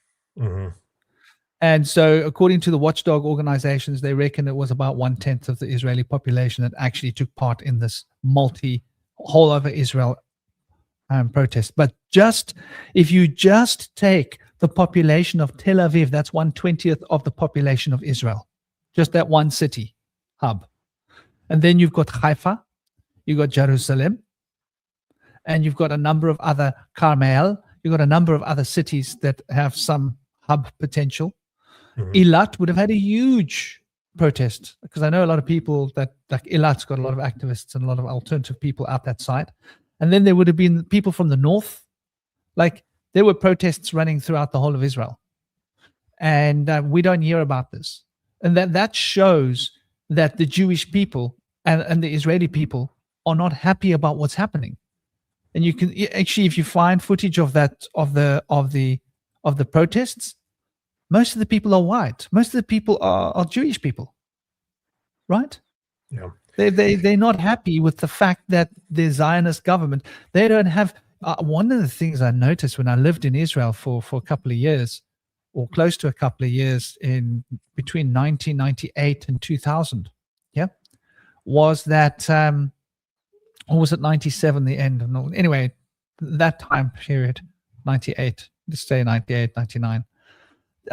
One of the things I noticed most prominently was that the state, you're not even allowed to have a trance party in Israel. I don't know if their laws have changed. You are not allowed to go into a desert with a sound system and have a party. That's how strong the laws are. The people live in relative fear of their own government. Yeah. I tell you, if you go to a protest, you can get into trouble. There can be consequences. The IDF can take you into custody and keep you in custody. By the time you let out, you've lost your job. Do you understand what I'm saying? Like this is serious. Yeah. Going to a protest, it's not like in other countries where you've got more rights. You don't have rights in Israel. Mm-hmm. It's like a military state. And the people who live there live under the control of this military state fear. You don't have constitutional rights like you got in America. Forget there's no constitutional rights in Israel. If there's a constitution, it's extremely watered down. But just from knowing the people, like people there, protesting is a big deal. It's a big deal. And a lot of people that I met, they felt strongly against what was happening, but they don't protest because they've got families. Because I don't want to put my family in danger. If something happens to me because I go to a protest, my family, who's going to care for them? So a lot of people that would go to the protest don't go to the protest because of fear. If they didn't have such a strong regime, like a total, Mussolini kind of a regime, you'd have a lot more people on the streets. The fact that there are so many people on the streets speaks for itself, Yeah. All right, man. I gotta log off because I can hear my daughter running around upstairs. Well, dear brother, as always, it's been absolutely awesome, and I'm sending you much love, much blessing. I hope you have a good holiday, a lovely Easter. I hope your lovely little sweetheart, your little princess, has a great day, and of course your queen as well. I hope your queen and your princess have a royal day of royal celebration and a royal weekend of chocolate tearing. Yeah, we're gonna go find some. All right, man. You too. Make sure your little, not so little one is doing all right. Yeah, I'm gonna take him. Have you ever made your own chocolate? No, I haven't made my own chocolate. No. Okay, let me give you a recipe now that you can do. It's this easy. Yeah. Now, when you go out and you go to the shops, go to a health store and buy cacao butter. Yeah. Pure, cold pressed cacao butter. You'll buy it in it's like chunks, right? Buy high quality cacao, preferably raw cacao, right? And get yourself raw honey, right? And get yourself some white sesame seeds and some nuts, maybe the nuts that they put in chocolates. What are those nuts called? The pecan nuts or whatever they are. Yeah. Pecan I know what you're talking about. Yeah. Yeah. Then you come home, you crush up the pecan nuts. Crush up the pecan nuts a bit. Hit some sesame seeds into that, not too much, right? Then what you do is you get some of the white cacao and just grate it into like a flat dish. You know your warm drawer of your oven where it doesn't cook things, but it just keeps food warm? Yeah. Yeah. Put it into the warm drawer of the oven so it doesn't cook, but it just melts. Once that's melted, just add cacao powder to it. Add in a lot of cacao powder. Then add your nuts to the solution after you've stirred it up. Then put your raw honey into that, stir it up, and then let it crystallize, let it cool down. Then put it in the fridge Yeah? Yeah. Take it out of the fridge and you've made the best raw chocolate you'll ever have. And there's no sugar. It's raw honey. It's cacao. Happy Easter. Hello. Woo! She's a ballerina. Wow. Cool, Yeah. man. Well, anyway, try that out for the weekend and tell me how it works if you do it. It's really easy to do it. It takes about 45 minutes, half an hour of your time, and you will have made the best raw chocolate. And you know what? When you make it at home, it's not that expensive Right. because the ingredients you buy go a long way. Anyway, Yeah. best of luck, man. Thanks, man. All right. I'll talk to you later. Auntie, enjoy. Big All right, love, brother. Bye-bye. So yeah, we got sidetracked into the Palestinian story, but I think this is quite relevant when we're looking at the roots of the doctrine that became bless the children, Vincent. Bless the children, man. I'm going to take my little boy out. I was so sad this morning for my little boy. What's the time here now? Okay, it's 2:00. As soon as the midday sun passes over 2:30, I'm going to take him after 2:30. I'm going to take him somewhere special. His mom went out today and she didn't take him with. She went hiking and she's gone out and she's doing like a social thing and she left her child at home. And I thought she was going to take him out. Salad, yes, Rudraksha. These are Rudraksha. With a Moldavite on the end. Moldavite.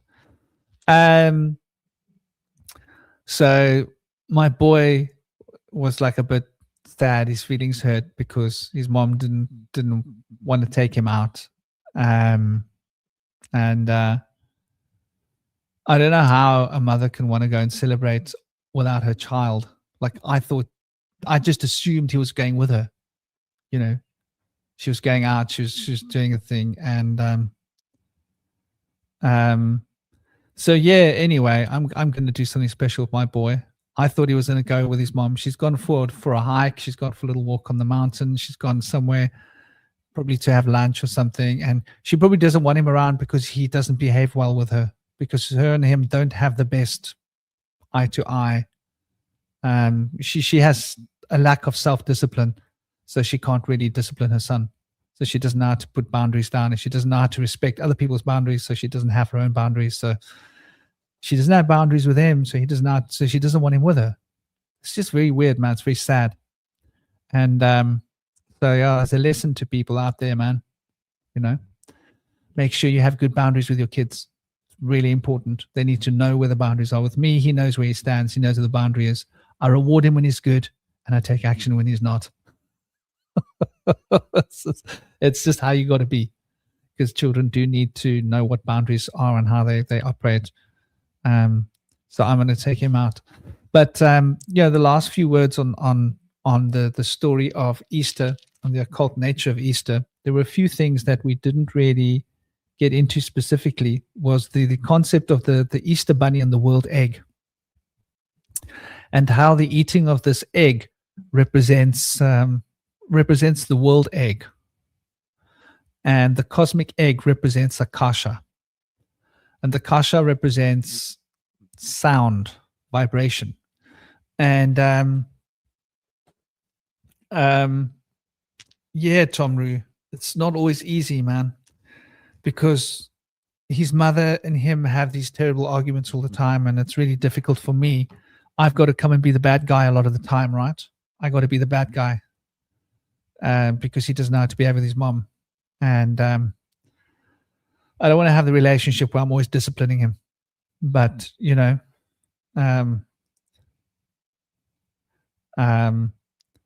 don't want to have that kind of a dynamic running with him. But yeah, I do think that it's important that we, focus on what's important when it comes to these sacred times, because like the world egg represents the Akasha, and the Akasha represents that transcendent potential within humans, which means it's our connection to our ancestors, right? So the world egg is a symbol for the egg comes from the chicken, and the chicken makes the egg. And so the egg is the symbol of the yolk, is the symbol of birth, is the symbol of your ancestral lineage continuing through you and through your kids. So the world egg, there's a representative element and energy of the ancestral connection, and it represents the akasha, the frequency of sound that holds space, that manifests the structure through which Earth can manifest this material plane. And it's also the seat of our psychic abilities. And so there's this other element with the rabbit that relates to psychic abilities, also within the shamanic field. So having a super developed sense of hearing is a highly refined form of psychicism. In fact, it's the most refined form of psychicism. Clairvoyance is one thing, but clairaudience is the next level of psychicism in terms of developmental stages. And it's how we're able to travel out of our bodies into the cosmos through our ears. We travel on our ears through sound. So it's sound that we travel through. And so the cosmic egg is quite a profound symbol, and which is why we are celebrating Easter with eggs. And why chocolate? Well, chocolate has a profound effect on the parathyroid and the thyroid gland. And in its profound effects on the parathyroid and thyroid gland, it also affects the pituitary and the pineal glands. So your serotonin levels, your dopamine levels, your melatonin levels are all going to be boosted with chocolate. And chocolate purifies your thyroid gland, by the way, very powerfully. Cacao is one of the strongest medicines. So in ancient times, cacao as a medicine would be ingested, representing the cosmic world egg of purifying the center. And that would increase our spiritual vibrational potential so that we can reach the highest level. And also it has to do with the kundalini energy rising up to touch the Visuddhi chakra, which is where the Sushumna becomes manifest as the two streams of Ida and Pingala become united in a single stream. And the Sushumna is the single stream from whence the Ida and the Pingala arise, the caduceus. So the tip of the spear of a caduceus upon which the sphere sits, that would be your throat. It's related to your Visuddhi chakra, your throat chakra, your thyroid and parathyroid glands. And that drives the metabolic reaction. In fact, that drives all of the glands in the body, specifically, to be clear. And it has a direct line with the Ajna chakra, with the pineal gland and the pituitary glands. In the way that and another thing it has a direct line with is with the pancreas and the triple burner. So the vagus nerve crosses the throat, and there's two parts of the vagus nerve, right? There's the front part of the vagus nerve and the back part of the vagus nerve, and they separate and they go down and they connect directly to your pancreas behind and in front. And so the energy of your pancreas represents your self-esteem and your empowerment and the fire in your body, the fire element, which is what charges the heart with the power of fire, right? The fire gets its heart from the metabolism that's happening that generates the heat in the stomach.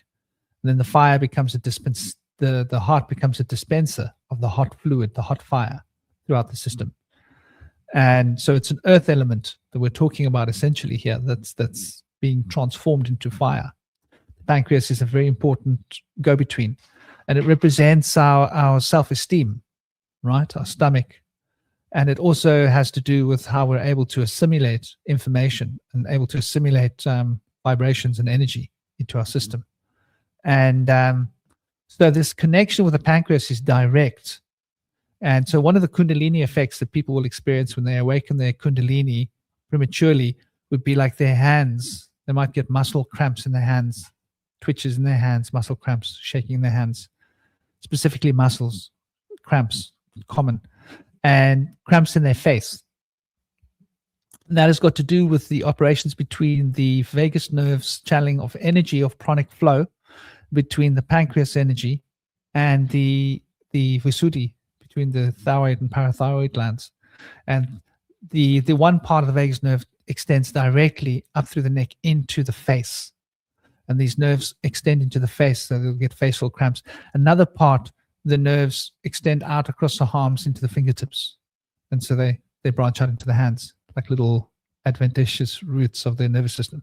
So your hands and your face are very much tuned in to the fluctuations of energy between the vagus nerve, which is why when you're doing healing, you're healing through your hands, right? And your face is how you express your feelings. So your self-expression, your center of self-expression, which is your solar plexus, which is related to the pancreas and the stomach, is expressing itself through your face by manipulating the muscles in your face. And your hands, moving your hands towards action. So that's why you can read someone's thoughts very easily in their face and in their hands, right? If someone has something to hide, you'll see it by the way they hold their hands, by the way they move their hands. Or if someone's face, if their mood or their emotions, you can read it on their face. So that's like an interesting perspective, and that this has got to do with this pranic energy that moves between these two poles. And these two poles are representing the earth egg receiving and giving potential of energy. So there's something powerful in this. There's something very powerful in this to understand how the world egg is so fundamentally important. What else was there? Aries, the ram, or we've spoken about the ram, right? The agricultural new year. Aries is the beginning of the agricultural new year. And Easter is literally the word for iron. Iron rules Aries, that's Mars. And that is the beginning, the first step of the zodiac, which turns the wheel of spring. And the new shoots, the flowers have produced seeds that will pop out, and the new shoots will then come as a result of the seeds falling on the earth and making new plants. And so Aries is that first step of this expression of this life force moving into sort of a developmental curve of germination, and it's gone through this process of bringing about the new seeds that will germinate and create more life. So that's like quite an important thing to understand in terms of the cosmic shape of things. And the whole idea of immortality, that's also an interesting point, I think, for us to look at, right? When we're considering immortality, we're thinking about perennialism. And the Christmas tree, for example, the pine as an example, and the conifers, they have always been representative of eternal life, because these trees, they're perennial, right? They live through the winter, even in the north, even in those trees survive, and spring and summer, they are there. So that's like an interesting thing to consider, that the Christmas tree represents the perennialism, is the fact that things continue, that the cycle of life continues, and that there is a resurgence of life, the potential of life to grow and to become fulfilled. So this, I think, is also quite an important part of understanding this sort of the archetypes behind this particular season, this particular holiday.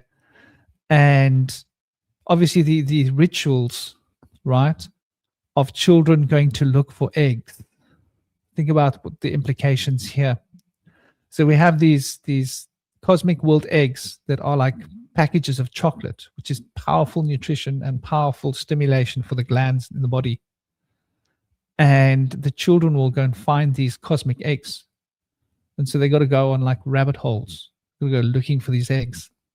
They'll go bopping and bouncing around like little rabbits. And then when they find these eggs, then there's a great celebration where they get to imbibe and eat these eggs, symbolic of taking into themselves the cosmic information of the universe. It has to do with eating the egg and remembering the ancestral memories that you have in your unconscious. I want you to understand the powerful message that's being given to the unconscious through the process of this ritual, if it's done cosmically and consciously, with conscientious awareness of what the ritual represents. And so the reality is that we do need to take a look at these rituals, what they represent. The cosmic egg also then represents the potential for new life. And so eating this cosmic egg is also taking in the potential for new life. For a husband and a wife to eat this cosmic egg is for them to become virile, strong, and able to make more children. And so there's a mating element to this as well. And obviously there's a highly spiritualizing aspect to this to be considered, especially since, we are crossing the event horizon of Aries, the ram, the powerful engine of transformation. So eating of that egg is also going back to our roots, going back to the inner child, and going back to our natural state, which is the Akashic field. So, all of these are elements, I think, to take into account when we're looking at the way in which the ritual of Easter plays out. And I think that pretty much covers it. I do want to take my little boy out. I don't know what the weather's going to do here. But it's been an absolute honor hanging with you guys, having a chat.